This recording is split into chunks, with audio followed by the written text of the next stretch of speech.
Welcome to Futility Closet, a celebration of the quirky and the curious, the thought-provoking and the simply amusing. This is the audio companion to the website that catalogs more than 8,000 curiosities in history, language, mathematics, literature, philosophy, and art. You can find us online at futilitycloset.com. Thanks for joining us. Welcome to episode 55. I'm Greg Ross. And I'm Sharon Ross. On February 1st, 1959, something terrifying overtook 9 student ski hikers in the northern Ural Mountains. In today's show, we'll recount what is known about the incident at Dyatlov Pass and try to make sense of the hikers' harrowing final night. We'll also hear how Dwight Eisenhower might have delivered the Gettysburg Address and puzzle over why signing her name might entitle a woman to a lavish new home. Our podcast is supported primarily by our fantastic patrons. If you like Futility Closet and want to help support the show so we can keep on making it, check out our Patreon campaign at patreon.com/futilitycloset or look for the link in our show notes. Okay, the Dyatlov Pass incident. A number of readers have requested this one. To my mind, it's sort of the king of all unsolved mysteries. There's something very peculiar happened to a group of 9 ski hikers in the Soviet Union in 1959. And to this day, no one understands what it was. I'll try to give the facts here as accurately as I can, but I have no idea myself what happened to them. The 9 skiers were all graduates or students of the Ural Polytechnic Institute in Sverdlovsk in the Soviet Union. And they were all already Category 2 hikers, which means they were experienced and were in fact on this trip trying for Category 3. This is the route they had planned out was to a mountain called Mount Otorten in the northern Urals, which is in western Russia. And that was Category 3, which is the most difficult category. So part of their goal in undertaking this hike was to show that they were worthy of that certification. And that's important because in order to practice good hiking, they wanted to show on this trip that they were showing prudence and forethought and planning and level-headedness and evaluating the consequences of their actions, all that stuff. And they did, as far as anyone can see, according to the diaries and the cameras of the whole trip up to the end there. It looked like they were really doing everything care, right, yeah. Which is important. So I said there were 9. Originally, there were 10 who set out on January 27th from a town called Vizhai going toward this Mount Otorten. But after one day, one of them, named Yuri Yudin, had to turn around and go back. He had injured his back on an earlier hike, and the pain was bothering him, and he thought it'd be wisest just to turn back. As he went back, the leader of the group, Igor Dyatlov, told him that just the timing looked like they might be a few days late in getting back from the hike, and to please pass that along to the people at the school, which he promised to do. So no one was terribly surprised when the regular due date they'd announced came and went and they hadn't shown up. But more time passed, and they still didn't arrive, and finally, on February 20th, the parents of the missing hikers demanded that the school send out a search party, which they did. How long had they been gone at that point? I guess that was about 3 weeks. At that time, it's close to 3 weeks. And it took a further 6 days for the volunteer rescuers to find the campsite, which is as far as they'd gotten. It looks like the hikers had gotten as close as 10 kilometers to their final goal. And according to the diaries and just the records, this was on February 1st, 1959. They got to a pass that at the time was unnamed. Now it's called the Dyatlov Pass after Igor Dyatlov, and pitched their tent on the side of a mountain there to spend the night. And something happened while they were on the mountain. The rescuers found the tent, which had been pitched according to regulations and seemed okay. It contained food and provisions and clothing, and all this was laid out according to the conventions of hikers. That all looked fine, but there was no one in it. And most disturbing, someone had cut their way out of the tent from the inside with a knife. Instead of going out the regular entrance. Right.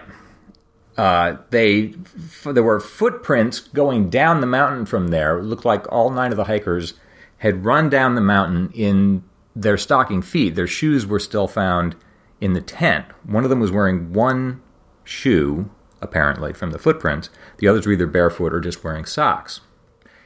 According to the timing of this, they would have been doing this. They'd cut their way out of the tent and were running downhill after 9 p.m. on February 1st which meant it was bitterly cold outside. It was about 30 degrees below 0 Celsius, which is about 22 below Fahrenheit. So terribly, terribly cold to be outside at all, let alone underclothed and unshod. They followed the footprints, which disappeared eventually, but if you continue in that direction northeast, so if you can picture this, there's a tent is on the side of the mountain. They go down the mountain, and then opposite, on the other side of this pass, there are some woods. And they found the bodies of 2 of the hikers under a cedar tree at the edge of the wood there. They had apparently started a fire, but had frozen to death anyway. Both of them had died of hypothermia. And strange to say, both of them were wearing little more than underwear, and they had been laid out in what looked like, it's commonly described as sort of a respectful position there. Laid out as opposed to just died? As opposed to just died in the fetal position or face down or something. I mean, they looked like someone had left them there in that way. Wow. And then further investigation found 3 more of the hikers in a line between the cedar fire and the tent. 2 men and a woman, as if all lying with their heads toward the tent, as if they had been trying to make their way back to the tent and had frozen to death. All 3 of them had died of hypothermia as well. So that's altogether 5 of the 9 hikers, and all of them so far have died of hypothermia. Finding the remaining 4 took another 2 months, and they were finally discovered further into the woods in a ravine about 450 feet from the cedar fire. Of those 4 in the ravine, it's sort of a creek at the bottom of a ravine, 3 of those had died of violent injury. 1 had a skull fracture and 2 had chest fractures. So they hadn't frozen to death like the others. The 4th had frozen to death, but it wasn't clear what had happened to bring all this about. Something terrible had happened shortly after 9 p.m. on February 1st, 1959, and everything seemed to have been going normally right up to that moment. So the puzzle is what happened. And just a further, if this wasn't strange enough, some of the clothing in the ravine was found, some of the clothing from the other hikers. From the other hikers that weren't in the ravine? The woman who was found in the ravine was found on her foot was a piece of clothing that had belonged to Yuri Krivonishenko, who was one of the men who was by the fire under the cedar tree. Someone had taken part of his clothing, a sweater, and wrapped it around her foot. Also, her tongue was missing. Oh. Which is an odd detail that keeps turning up again. Her tongue was missing. So now, there's just that's what makes this whole thing so enigmatic, is there's just 1,000 odd details like that it's hard to come up with a theory that explains all of them. And the Soviets who investigated all this at the time didn't get far either. They spent a year looking into it and finally just wound up closing the file. The lead investigator, a man named Lev Ivanov, wrote in his final report that the hikers had died, he said, as a result of, quote, an unknown compelling force, which sounds mysterious and important. But if you think about it, what does that even mean? It just says something happened and we're not able to understand what it was. And I will just say candidly, I don't either.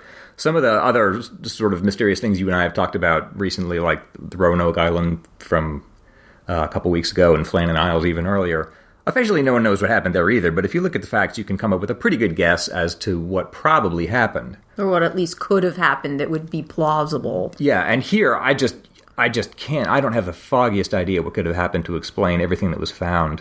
A crazed maniac? Well, I will run down the theories here that are commonly advanced, and I'll just stipulate at the beginning, I don't know what the answer is myself, but here's some of the ideas that people have put forward. One is avalanche. That's the one that's probably most commonly put forward. The idea is that they'd pitch their tent on the side of a mountain, and perhaps in the night, snow came down. Either they'd heard it or had begun to impinge on the tent. They feared for their lives and cut their way out. And that's, as far all I know, that's actually what happened, but there seem to be some good reasons to suspect that maybe that's not it. First of all, the mountain they were on, calling it a mountain is kind of flattering. It's more a big, empty hill. There's no record of an avalanche on it, certainly before this and nothing after this incident in 1959. How would the woman have had a sweater from somebody else wrapped around her foot? Right, exactly. There's always some odd details that don't get explained at all. Missing tongue and, yeah. The idea of an avalanche wasn't considered as a theory by the Soviet investigators at the time. And the tent, importantly, was found intact and secured to the ground and upright, even after, in all the time it took after the students had died, and then the time it took for the rescue party to find it, they still discovered the tent upright.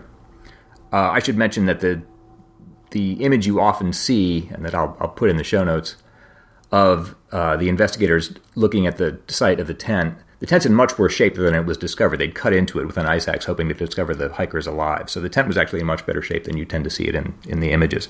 There was a lot of disturbing of the evidence because they were in such haste to try to find the victims that they messed up quite a few things that could have shed a lot of light on this, unfortunately. So avalanche, you can make your own judgment about that. It seems to me at least maybe doubtful. Another idea is strong winds. Because of the evidence, it's known that while most of the hikers were in the tent at about 9 p.m. preparing dinner, 2 of them stepped outside to urinate briefly. And there's one thought that because they'd pitched the tent at the windiest point on the mountain, that those 2 may have actually been blown off the mountain, and the others hastened after them to try to help them, and all 9 of them wound up getting blown all the way down the mountain. This just doesn't seem to have been the case. It looks like... Why would you cut your way out instead of just going out the entrance? Right. But it looks like the winds that night were only about 40 miles an hour, which is very windy, but not windy enough to blow 9 people down a mountain. Yeah. And in fact, one of the hikers who was found frozen to death on the slope of the mountain trying to get back up to the tent was wearing a ski cap, which doesn't seem consistent. If you were blown off a mountain, you probably still wouldn't manage to keep the hat on your head.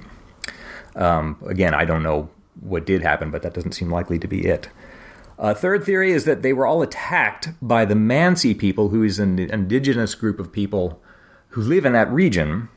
The theory here is that the Mansi were outraged that these foreigners had trespassed on their sacred grounds, and there's just no support for that.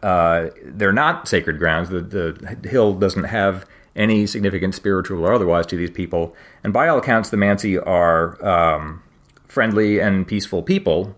Also, there's no sign of a struggle or even of the presence of any of the people at the campsite. Oh, like no other footprints. I hadn't thought about that. Like they found the hikers' footprints, but they presumably didn't find anybody else's footprints. Yeah, there's a little asterisk on that because, again, they didn't follow the right procedures when they were discovered, so things got messed up, and different accounts say different things about whether other people's footprints were present, but no one says they definitely were. They either say there were 9 prints or we're not sure.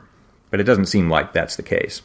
If there weren't Mansi, another theory is that they were armed men of some other kind or escaped prisoners, but again, who attacked them or confronted them or something. But again, this just doesn't fit. There was no sign of a hand-to-hand struggle. The cuts in the tent came from the inside, and there were no reports of escaped prisoners from any of the surrounding camps, the closest of which was more than 50 miles away.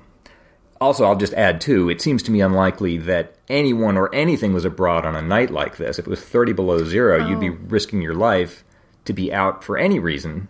I mean, the evidence of that is just as soon as the students went outside, they froze to death quite quickly. It's just be terribly dangerous to be outside for any reason that night. Orbs. I have to talk about orbs. Orbs? Yeah, there are reports of glowing and pulsating orbs in the sky in February and March of 1959, which were seen by multiple witnesses in various locations, which sounds very spooky. It seems like the most likely explanation for this is that they were rocket tests from the Baikonur Cosmodrome in Kazakhstan, which was visible from the mountains. So not UFOs. Not UFOs. I mean, UFOs in the extent that they were flying objects that weren't identified, but nothing more than that. And it's unlikely, I think, that even if the hikers had been able to see those, that they'd be so frightened that they'd cut their way out of a tent. Oh, I thought you were implying that whatever was in the orbs had come and done strange things. You can find people who will propose that. Or that the students were frightened. They saw orbs and were frightened. Okay. Yeah. But that just doesn't seem likely. Again, you have to keep in mind that these were extremely experienced hikers and trying to be certified at an even higher level. Right. And they wouldn't want to risk their own lives for anything less than, a true emergency. A really compelling reason. Yeah. Radiation. This is just an oddity, and this is reported variously in the various reports. Apparently, the Soviet investigators, for some reason, decided to measure the radiation levels of the various bodies and found that some of their clothing had elevated levels of radiation. It's peculiar to begin with. That they would even think to do that? That they would think to do that, but they did. Okay. And it's not clear what elevated means. They weren't just, apparently, just screamingly hot, but somewhat higher, and this is so muddy that you can sort of make your own judgment about what to make of it.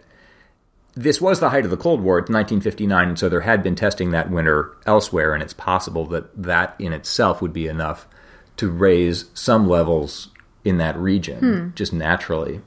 But in any case, no one of the hikers, most of them died either of hypothermia or of violent injuries, and no one is suggesting like radiation they died. Poisoning, yeah. Yeah, I bring this up because one of the theories is that the hikers had filed with the government their planned route for their hike, but mistakes happened. And one theory is that they stumbled into some secret military testing range or some government business that they weren't supposed to know about, and they were silenced. That's kind of a conspiracy theory. Oh, is that why their tongue was cut out? Somebody's tongue who knows? Was cut out. That tongue is just... It was very symbolic. So that's the theory there, that there's some sort of government cover-up. Which is certainly possible. I would only add that it's hard to disprove a cover-up theory, even if it's false. That's true. And I'm getting some of this from a book by Donnie Eichar, who is an American television producer who just got fascinated with this whole story and went to Russia to report it and published a book in 2013 called Dead Mountain, which I recommend if you're interested in this. Anyway, one of the things he found out is that under Soviet law, the government could legally have destroyed all the records associated with this case after 25 years, and they didn't, which kind of throws a wrench into the cover-up idea. Also, it's just not clear exactly what would have happened then. I mean, if some people say maybe they stumbled into the testing of some new Soviet weapon that killed them mysteriously, or the government or the military just didn't want them there and contrived to find a way to have them be discovered dead. It just sounds, I think, implausible, and there's no hard evidence really to support it. Again, there's not any clear evidence that there was anyone else there in the camp at all. So that's, there are other theories. Here's a few others that I won't go through in detail, just you can take your pick. Just other theories about what might have happened. Murder, death by shockwave or explosion, death by nuclear waste, UFOs or aliens, a Yeti, a bear attack, or a freak winter tornado. Eichar says, this is a good summary of the whole thing. Donnie Eichar writes, I don't remember Sherlock Holmes ever mentioning what you're supposed to do when you've eliminated everything improbable and nothing is left. It's like you were saying about Lyudmila's tongue. There are so many peculiar details that it's hard to think of a theory that accommodates all of them and doesn't sound contrived or, shall we say, imaginative. Which is why I think this is the most mysterious of the mysteries I'm aware of in this type of story. In doing research to this, I find that everyone, including journalists and skeptics, goes through this whole story and then can't resist putting in their own pet theory at the end. They say, well, maybe one of them went crazy or whatever it is. I don't have a pet theory. I can't think of anything that could explain all of this. The deeper you look into it, the less sense it makes. The second half of it, I think, does make sense. If you pick up the story from the point where they're running downhill in their stocking feet, everything, or nearly everything from that point on, can be explained just because of darkness and fear and bitter cold. Well, except for the missing tongue and the sweater wrapped around somebody else's foot. The sweater, possibly. The tongue, I guess I should say... Well, I'll get to that later on. Oh, okay. I think even the tongue... I think what happened is the pathologist who was making notes of all this stuff noted things like the tongue. The woman whose tongue was missing had been lying at the bottom of a wet ravine for 3 weeks before she was discovered. Oh, so it sounds possible something ate her tongue? Okay. I mean, there are natural reasons to expect that might have done. And so when noting it, he might not have been noting, wow, this is really strange and noteworthy. He might have just saying, her tongue was missing. And, that doesn't imply necessarily that there's anything particularly surprising. Like, we don't know what the rest about of the state of her body was in. Right. So I think one way to make sense of all of this, and Donnie Eichar writes out a lot of this, is if you pick up the point where they're running downhill in the darkness and apparently terrified of something, In the darkness, they get separated into different groups. 4 of them run into the woods and, not seeing the ravine, fall into it. The ravine is 24 feet high. That's like falling off a house. So that's the violence. That explains chest fractures and a skull fracture. Maybe. For 3 of them. One of them managed not to get injured in there, Alexander Kolevatov, climbs back out of the ravine and manages to see the fire that 2 others have started under the cedar tree. Makes his way eventually to them, but finds by the time he gets there that despite the fire, they have frozen to death. And thinking, okay, they're frozen to death, he can take their clothing now to try to help his friends back in the ravine. And so he lays them out nicely. Takes their clothing, takes the clothing back to the ravine, which explains how the sweater was tied around Lyudmila's foot and some other clothing was found in the ravine. Okay. But by that time, his friends who have taken these grievous injuries are dead and dying of their injuries, and he's exhausted and freezing by this time and eventually succumbs himself to hypothermia. That all makes sense. That leaves 3 others who were just variously lost in the darkness and were trying, all 3 of them, to make their way back to the tent, and when they just froze to death in their tracks. So then it's just what terrified them so strongly in the first place. Exactly. And that's just, for my money, a total dead end. Well, it would seem like something was coming in or was at the entrance of the tent, the normal entrance, so that they felt they had to cut their way out rather than go through the normal opening.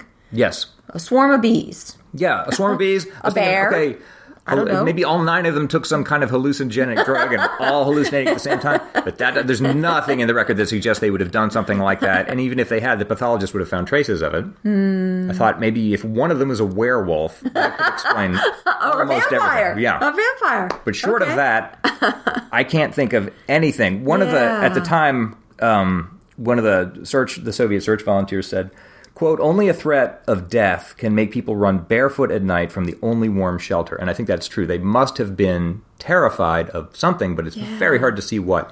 If you follow, it's really kind of poignant. Part of what was found in the tent were their cameras and journals and diaries, which show that not only was everything going fine, but there was not even any dissension. On the day before, they'd started this little humorous newspaper with inside jokes. I mean, they were getting along fine. And as I say, they were cooking ham and cocoa inside the tent, and these 2 had just stepped inside, and then something changed from complete normalcy to just utter terror in an instant. And it's very hard to think what that could be. If they'd heard a sound or seen a light outside the tent, you think they might have been frightened. Some of them might even have gone outside to investigate. Check it out. But you wouldn't cut open a hole in your only shelter and run outside, all 9 of them, without one of them even pausing to hesitate or even to put on shoes. Yeah. They would just all go running down the hill. It's just very hard to imagine what could have led to that. The one I mentioned that 10 people had started on this trip, and one of them, Yuri Yudin, had turned around because of his back pain.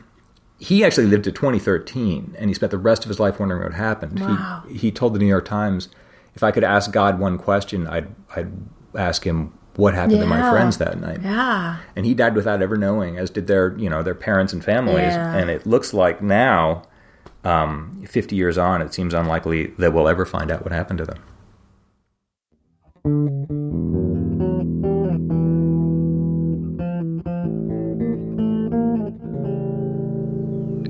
By all accounts, Warren G. Harding was the worst writer among American presidents. He could speak for an hour and you'd have no idea what he was trying to say, or whether he was trying to say anything at all. H.L. Mencken said, he writes the worst English that I have ever encountered. And when Harding died in 1923, E.E. Cummings wrote, the only man, woman, or child who wrote a simple declarative sentence with 7 grammatical errors is dead.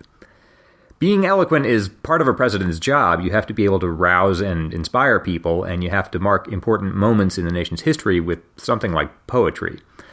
Another president who's especially bad at this, apparently, was Dwight Eisenhower. He was more articulate than Harding, but he spoke in a sort of deliberately non-controversial, dishwater, bureaucratic language that couldn't really inspire anyone to do anything.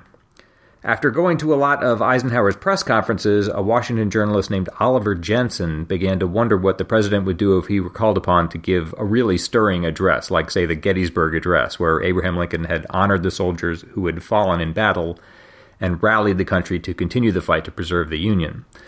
Jensen finally typed up a new version of this speech as if Eisenhower had delivered it. At first, he circulated this just among his friends, but eventually it got out into general circulation, and the New Republic published it in June 1957. So presumably Eisenhower eventually saw this, but we don't know what he thought of it. Anyway, here it is from Oliver Jensen, the Gettysburg Address as delivered by Dwight Eisenhower. I haven't checked these figures, but 87 years ago, I think it was, a number of individuals organized a governmental setup here in this country. I believe it covered certain eastern areas. With this idea, they were following up based on a sort of national independence arrangement, and the program that every individual is just as good as every other individual. Well, now, of course, we're dealing with this big difference of opinion, civil disturbance, you might say, although I don't like to appear to take sides or name any individuals. And the point is naturally to check up by actual experience in the field to see whether any governmental setup with a basis like the one I was mentioning has any validity and find out whether that dedication by those early individuals will pay off in lasting values and things of that kind. Well, here we are at the scene where one of these disturbances between different sides got going. We want to pay our tribute to those loved ones, those departed individuals who made the supreme sacrifice here on the basis of their opinions about how this thing ought to be handled. And I would say this. It is absolutely in order to do this. But if you look at the overall picture of this, we can't pay any tribute. We can't sanctify this area, you might say. We can't hallow according to whatever individual creeds or faiths or sort of religious outlooks are involved, like I said, about this particular area. It was those individuals themselves, including the enlisted men, very brave individuals, who have given this religious character to the area. The way I see it, the rest of the world will not remember any statements issued here, but it will never forget how these men put their shoulders to the wheel and carried this idea down the fairway. Now, frankly, our job, the living individual's job here, is to pick up the burden and sink the putt they made these big efforts here for. It is our job to get on with the assignment, and from these deceased fine individuals to take extra inspiration, you could call it, for the same theories about the setup for which they made such a big contribution. We have to make up our minds right here and now, as I see it, that they didn't put out all that blood, perspiration, and, well, that they didn't just make a dry run here, and that all of us here, under God, that is, the God of our choice, shall beef up this idea about freedom and liberty and those kind of arrangements, and that government of all individuals, by all individuals, and for all individuals, shall not pass out of the world picture. This week it's my turn to try to think fast and to try to solve a lateral thinking puzzle that Greg's going to present me. What do I get this week? This puzzle was submitted by Tyler St. Clair. Actually, it was conceived by his friend Matt Moore. And it goes like this. A woman signs her name on a document, and a few months later she moves into a richly furnished new home for free. How? Okay. A woman signs her name, so she actually puts her name on a document. Yes. Not a different name. Right. Okay. An Earth woman, an adult female living on Earth. Did this really happen? Yes. To a real person? Yes. Not like a fictional thing? Okay. Wow. Okay. Signs her name on a document. A single sheet of paper? Yes. Paper. Yes. Probably one piece of paper, not like a sheaf of papers or something. Yes. One piece of paper. A check? No. That'd be easy. Yeah, I mean, it's like she wins the lottery, she signs the check. I got it. Signs her name. Oh, is she a famous woman? Yes, I have to kind of dance around this. Okay. It's a woman. Yes. Okay. A single woman. You mean unmarried? No, one person. She's not a twin or a Siamese twin or a group of people. Just one woman. Okay, but that raises a good point. I mean, is she married to someone important? Unimportant. Does she have any relationship with somebody else that I need to know about to solve this puzzle? Like an important relationship with somebody else? No, I'm going to say no. Okay. So she's sort of famous in her own right? Yes. Okay. Is this a woman that is still alive today? Well, that's why I'm dancing. Oh. This has happened more than once, so I'm sort of addressing the general situation. I see. I'm not thinking of any one specific person. Okay, that's why I was trying to come up with, like, if she's sort of famous and she signs her signature, then she could make something be worth more money just by putting her signature on it. Oh, I see. I understand. No, it's not that. It's not that. Okay. So this document, would you say it's a legal document? Yes. Okay. Was the document issued by a government source? Yes. Some government source? Okay. Is it important what the document is? Should I be pursuing this? It is, but I think... That's not the best way to go about it. I think it's not the best way. I mean, you'd get there, but it would be tricky to figure out. Okay, so what else do I know? She signed her name on a document, and then a few months later, she moves into a really... did she get elected something? Yes. She's elected something, and that's why she moves into this really nice house, because she was elected, I don't know, governor, and there's a governor state mansion or something. That's exactly right. You just leapt from square 3 to square 99. I did. She was voting on election day and then was elected governor and moved into the governor's mansion. Well done. Oh, wow. So thank you, Tyler, and I guess thank you, Matt Moore, for sending the puzzle. And if anybody else has a puzzle they'd like to send in for us to use, you can send it to us at podcast@futilitycloset.com. That's another show for us. If you're looking for more Futility Closet, you can check out our books on Amazon, follow us on Twitter or Facebook, or visit the website at futilitycloset.com, where you can sample over 8,000 intriguing diversions. At the website, you can see the show notes for the podcast and listen to previous episodes. Just click podcast in the sidebar.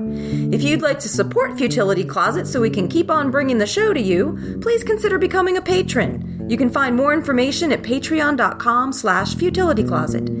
You can also help us out by telling your friends about us, or by clicking the donate button on the sidebar of the website. If you have any questions or comments about the show, you can reach us by email at podcast@futilitycloset.com. Our music was written and produced by Doug Ross. Thanks for listening, and we'll talk to you next week.